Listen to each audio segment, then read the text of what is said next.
patch at Irvine Regional Park. I didn't know if I was going to be able to come out here, but I'm glad I did when I did because it's super crowded here.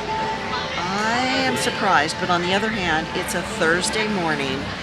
The place has only been open 15 minutes unless you're a school group, and then I think it's been open earlier for them. I'm actually sitting on a hay bale right now amongst the pumpkins. So I thought I would just take a little cruise around. I'm not going to be riding any tractors or doing the hay ride, but I will show you everything that Irvine Park Regional Pumpkin Patch has to offer for the fall season of 2024. So let's go see what they've got going on here. It's super crowded here today. Better get going.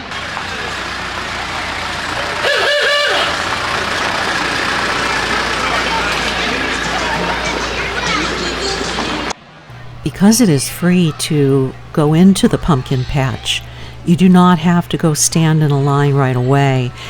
And what I mean by that is that line that you stand in to get tickets is only if you want to do some of the additional activities like the hayride. And that is what those folks are standing in line for, the hayride. And that is super fun. That's part of the whole experience.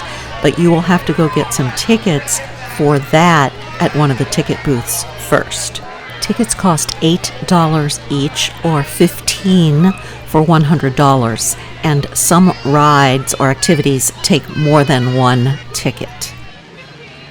My first impression also was that it's very well organized, right up to where they have parking for the strollers and areas roped off for when it starts getting really crowded.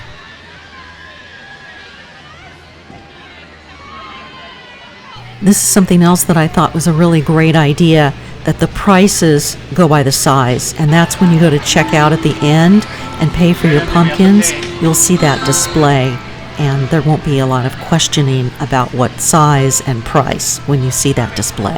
Which leads me to something else. I think it's really nice the way they have the pumpkins scattered around. Not only does it make the whole ambiance and the whole aesthetic really nice, it also means that everyone's not shoved into one area trying to pick their pumpkin out.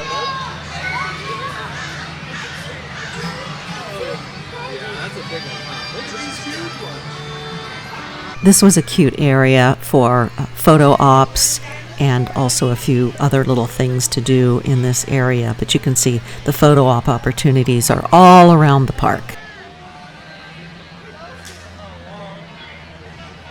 Although there were a lot of children around, and I'm sure they all came on the school bus for their field trip, there are also a lot of young families here today, and that was nice to see. So again, you don't have to come on the weekends if you can break away during the week, but I think the weekends will be crowded with just general population, and they did say that when it reaches peak capacity, they shut down the parking lot, so something to keep in mind.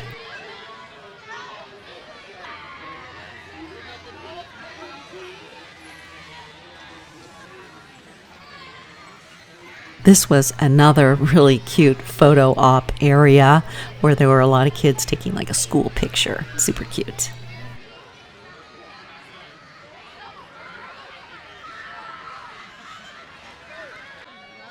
I did want to mention, speaking of closing the parking, during the week parking is $3 per car. On the weekends it is $5. And that is the price you pay to get into the park, whether you are coming for the Pumpkin Festival or just to spend the day at the park and picnic and have a good time with your family. And although I did see a few areas for probably school groups to sit down and have a snack, I didn't see a lot of areas to sit down and eat. There was not a lot of food being sold. A few snack type items where you buy your tickets, like popcorn, but nothing where you would sit down and have a full meal. Here's another activity that is included. It is free, and it's just really cute. It's not super scary. There were tons of little ones running around in there.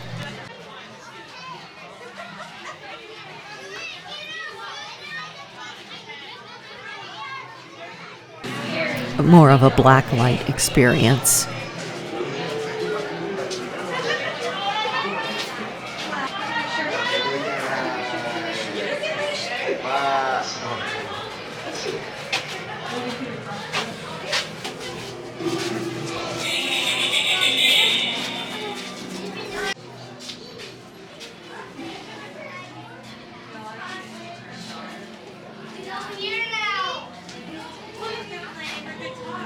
She was the scariest part of the whole haunted house.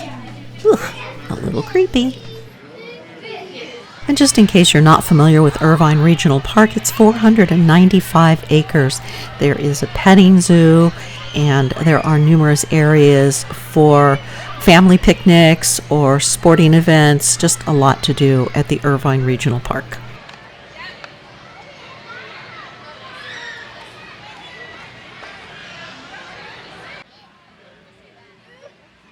There are plenty of restrooms, and there are a few areas where you can just sit and rest.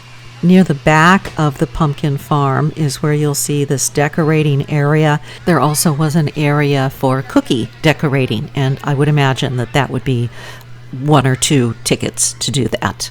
The hay maze is also included in your pumpkin adventure. And I really liked this because as a parent, you can look over the bales of hay and see where your child is. Or if you're like me and you're short, you can stand on your tippy toes and see where your child is at. Well, I'm going to say that the Irvine Regional Park has a really cute pumpkin patch and experience. But I will say this, there are a lot of kids here midweek. So if you're planning on coming out and having a family experience, just keep that in mind. There are a lot of field trips. You can look online and see if they are offering specials, or perhaps there are days that it's quieter. I don't know. As I said, this is a Thursday morning, and I got here at 10:15 in the morning, and according to their website, they opened at 10, but there were lots and lots of groups of kids already here. So I think it's a fun experience. It's all free unless you're going to do some of the rides and some of the experiences, but you can get in, unlike some of the other pumpkin patches where they charge you just to walk in the front door. So it's kind of nice. It's all outside. There are plenty of restrooms, as I showed you. And I just think it's a really nice thing to do with your family or the grandkids, if you're going to have the grandkids over, to get them into the Halloween fall spooky mood. So have fun, and if you have been here, let me know what your experience was as far as which day might be the best day to come. But as we get closer to Halloween, this place is going to get busier and busier. But they're all having a great time, and there are a lot of people on staff making sure everything goes smoothly, so that's a good thing. Okay, thanks for joining me this week, and I am off on my adventure now, and I will see you soon. Thumbs up if you enjoyed this. Bye.